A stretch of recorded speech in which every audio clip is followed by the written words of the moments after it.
Fala galera, tudo bem com vocês? Tudo tranquilo? Eu sou o Cadu, professor de Sociologia e Filosofia e vamos lá para mais um ProEnem Pop. Tá sabendo, né? Tá sabendo da série do momento Wandinha. Vamos lá falar sobre ela um pouquinho?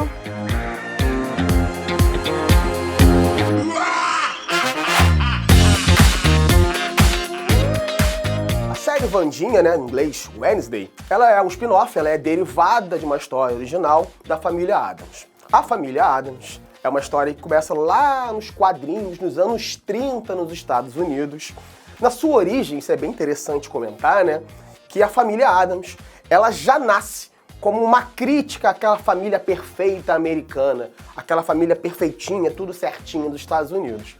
A família Addams, ela já tem esse caráter de crítica porque apresenta um núcleo familiar de pessoas, dá pra dizer assim, excêntricas, um pouco mórbidas, escuras. É uma galera uma família que se destaca, que é um pouco esquisita em relação àquela visão tradicional, perfeita, iluminada e tudo bonitinho da família tradicional americana, propagada em filmes, em livros e em revistas também. E o personagem escolhido para fazer esse spin-off, essa série derivada de Família Addams, não foi à toa, né? A Wandinha possivelmente é o personagem que mais se destacou entre os personagens da família Addams, né? A Christina Ricci, a atriz que teve grande destaque nos anos 90 com o filme da família Addams, foi muito importante nessa consolidação, né? Tornava muito famoso mundialmente, né? Então é um personagem que não foi escolhido à toa, claro, pela construção da Wandinha enquanto personagem e da importância dela para jovens, para adolescentes, posteriormente adultos também, claro. Quando eu parei para entender o que estava acontecendo, né, quem estava por trás dessa série, eu percebi depois que eu vi que o diretor seria o Tim Burton, né?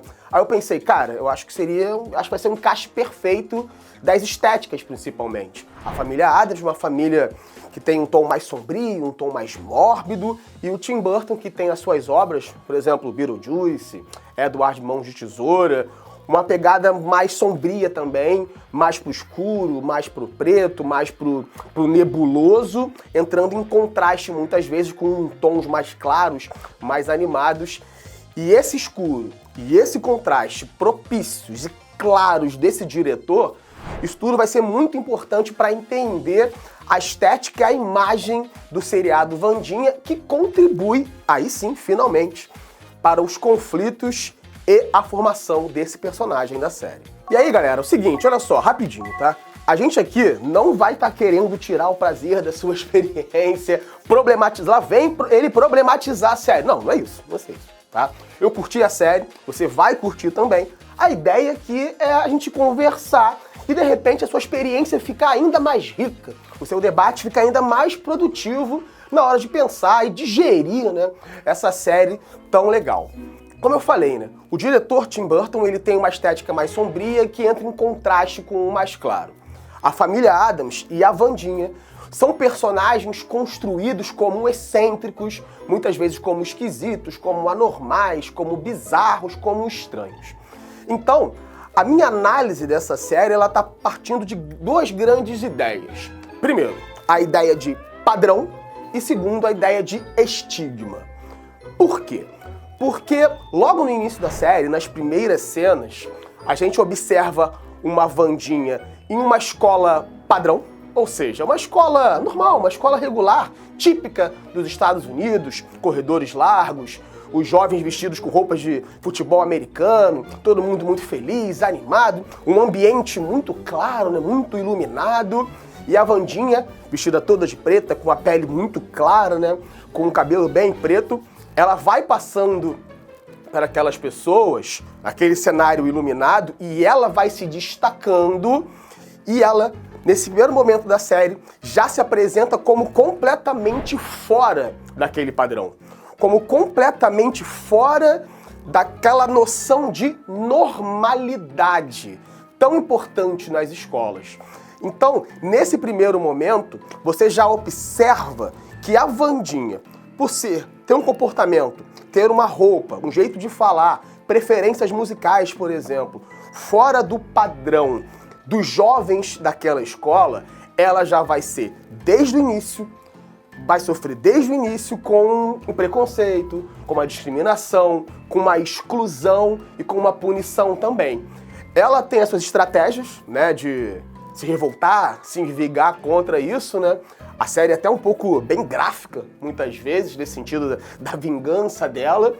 Mas você percebe, por exemplo, que ela é alvo de bullying, ela é alvo de preconceito, ela é marginalizada, ela fala com pouquíssimos ou quase ninguém, apenas com um irmão, de repente, ali na escola.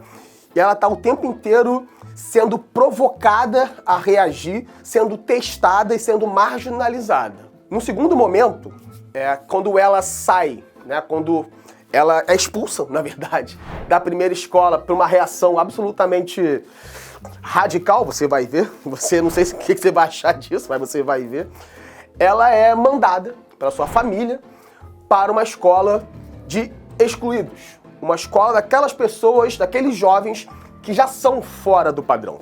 É a escola Nunca Mais, isso aí não é um spoiler, calma, tá tranquilo. É a escola Nunca Mais, que é uma escola de pessoas, de jovens que são, de fato, excluídos, marginalizados, que sofrem com preconceito, discriminação, que são vistos como aberrações. E aqui, galera, nessa segunda escola, nesse segundo momento da trajetória da Wandinha, nessa escola Nunca Mais, a trama começa a ficar mais rica e mais complexa. Porque, no primeiro momento, você pensa assim, a personagem, ela era excluída numa escola padrão, numa escola normal. Já que ela chega numa escola de excluídos, ela vai chegar e vai se dar bem. Nesse momento, é a parte que eu entendo como muito interessante e que vai permear toda a série até o seu fim. Que é o seguinte, mesmo em uma escola de ditos excluídos ou fora do padrão, existem os excluídos entre os excluídos. Então isso é interessante, que a gente percebe, né? E aqui dá para trazer, com licença, dá para trazer um pouquinho da filosofia, lembrando talvez o Michel Foucault, quando ele fala o seguinte, as instituições, os grupos sociais, têm as suas estratégias de dominação, de controle, de exclusão, de controlar os corpos, de disciplinar os corpos. Então você vai observar que, por exemplo, a Wandinha, chegando numa escola de excluídos, ela se torna excluída também. Porque você já tem ali uma forma de ser daquela escola, uma forma de ser daquela comunidade. Você tem, por exemplo, a divisão entre grupos, entre casas, que cada grupo tem as suas lideranças. Você tem, isso é muito interessante, muito importante, né? A figura da diretora da escola. A diretora da escola, isso é bem interessante perceber, você percebe assim que ela não está o tempo inteiro com um olhar ou com uma voz autoritária.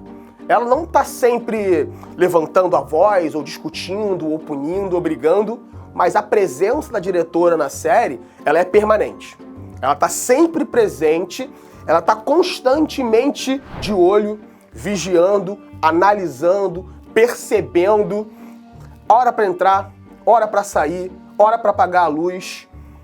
Você, para sair da escola e visitar a cidade mais próxima, por exemplo, você é vigiado.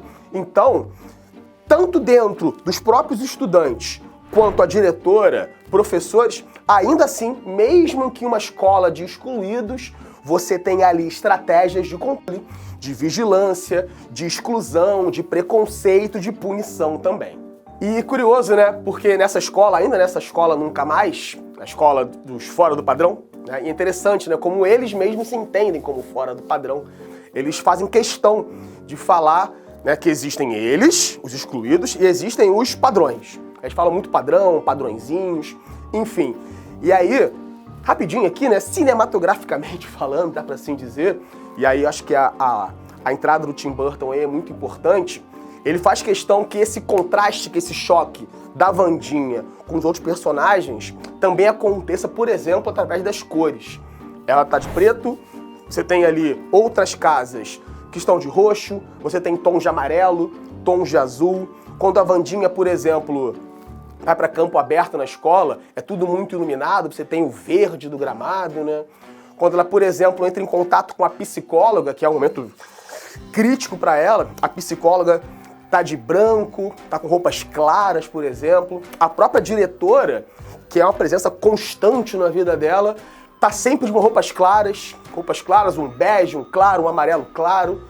Enfim, então, como é que a direção também consegue digerir esse contraste e colocar isso em fotografia, na iluminação, por exemplo. Isso é bem interessante para construir esse cenário de conflito, de tensão, até um pouco de angústia por parte do personagem, né? E um terceiro ponto, essa construção breve, logo no início, né? Eu não vou dar spoiler, fica tranquilo. Logo no início, a parte que mais me tocou, que mais me chamou a atenção e que eu achei mais rica do ponto de vista da trama, são os conflitos da Wandinha com a família. Principalmente os conflitos da Wandinha com a mãe. Por que isso é muito rico? Porque é o seguinte, a família Addams, e ela é um membro da família Addams, essa família é vista por quem está de fora como esquisito. Então, na teoria, você iria perceber ali uma certa homogeneidade entre aqueles membros. Todo mundo se aceitaria como esquisito e viveria em certa harmonia. Só que aí, quando você para analisar a relação da Wandinha com a mãe, é um conflito que é muito denso. É a parte mais interessante, na minha perspectiva, dessa série, no seu início principalmente. Por quê? Porque você sente que existe uma preocupação, um laço. Existe um laço e tem um elemento da série que estabelece o laço entre elas, que também não vou falar, fica tranquilo. Você vai saber qual é. Tem um laço muito forte, que não é só físico, vou dizer pra você, mas você percebe que existe um certo carinho, uma preocupação, existe até um pouquinho de amor ali entre elas, que elas não assumem, não admitem, porém, isso tudo fica muito abalado, por exemplo, principalmente quando a mãe, o pai também faz isso, mas principalmente a mãe, faz uma coisa que eu tenho certeza que você vai se identificar. Quando a mãe projeta no filho ou na filha as suas expectativas. Quando a mãe, o pai, projeta no filho e na filha o que ele poderia ser, o que seria melhor para ele, isso é muito importante para a sociologia, né? A família também é responsável por, muitas vezes, pressionar os mais jovens, o filho e a filha principalmente, a cumprir os papéis sociais, a cumprir essas expectativas. Muitas vezes, a seguir os passos da mãe, que é o caso da série. Muitas vezes, a seguir os passos profissionais, afetivos, as escolhas dos pais e das mães, principalmente. E nessa hora, o tempo inteiro, a Wandinha, eu acho que nesse momento, ela é ainda mais deslocada. Porque nem na família ela consegue manter um certo nível de tranquilidade. Porque ela fala o tempo inteiro, eu não sou a minha mãe, eu não sou a minha mãe. Então, esse conflito, você percebe, né, a angústia dela ao falar com a mãe, a angústia dela ao se livrar dessas amarras, que são das escolas, que são da juventude, né, o que é ser jovem nesse contexto, e também quebrar um pouco a relação que ela tem com a mãe e seguir seus próprios passos. E como eu falei, além da questão do padrão, de você seguir o padrão colocado pela escola, pela família, enfim, por ser jovem, pelo trabalho, pela política, você tem aí a construção de estigma. Os personagens falam sobre isso, né? Usam mais de uma vez a palavra estigma. O estigma, inclusive, tá? Estigma já foi tema de redação do Enem 2020, beleza? O estigma, ele é uma construção, é um movimento no qual você bota uma marca numa pessoa, um rótulo. É uma característica que te torna incapaz de ser aceito plenamente pela coletividade. Então, quando você coloca um estigma, uma marca, um rótulo, uma etiqueta na testa da Wandinha, da família Addams ou dos outros esquisitos, estranhos ou bizarros, essa etiqueta cria uma barreira quase que intransponível para que essa pessoa estigmatizada consiga ser aceito minimamente pela coletividade. Se não plenamente aceito, minimamente aceito. E a série é muito importante nesse sentido, né? Quem tá de fora dos excluídos estigmatiza esses bizarros, esses estranhos, e o próprio estigmatizado ao sofrer constantemente esse preconceito, essa discriminação, o próprio estigmatizado começa gradualmente a interiorizar aquilo. A ele mesmo se entender como esquisito, como bizarro, como estranho, a ele mesmo muitas vezes se isolar, a tornar-se agressivo, a tornar-se vingativo, enfim. Então o estigma, e aqui o sociólogo Erving Goffman é um grande nome da sociologia sobre esse tema, ele é algo muito importante que muitas vezes ele nem é violento. Às vezes o estigma ele é velado em pequenas falas, em pequenos gestos, em pequenas exclusões, mas que ele permanentemente está presente ali na nossa vida e, é claro, da Wandinha e dos outros excluídos também. Você percebe que a série ela tem diversas complexidades aí. Você tem a Wandinha, você tem os coadjuvantes, você tem a família, você tem a amiga, você tem a professora, você tem a diretora, você tem o passado, o presente, o futuro, discussões contemporâneas que falam sobre a questão de gênero, sobre a questão da memória, da história, do passado. Então, você vai ver que tem muita coisa aí envolvida, muita coisa rica para você assistir, se divertir e também ficar pensando, né? Então, gente, eu espero realmente que vocês tenham gostado desses breves comentários, essa reflexão, um pouquinho da série, um pouquinho de sociologia, um pouquinho de filosofia. Mas olha só, não se esquece, curta esse vídeo, comenta o que você achou, o que você quer assistir, o que você quer ouvir, compartilha pra galera, que de repente vai que você chama a gente pra ver contigo. Então, galera, é isso aí. Muito obrigado, até a próxima.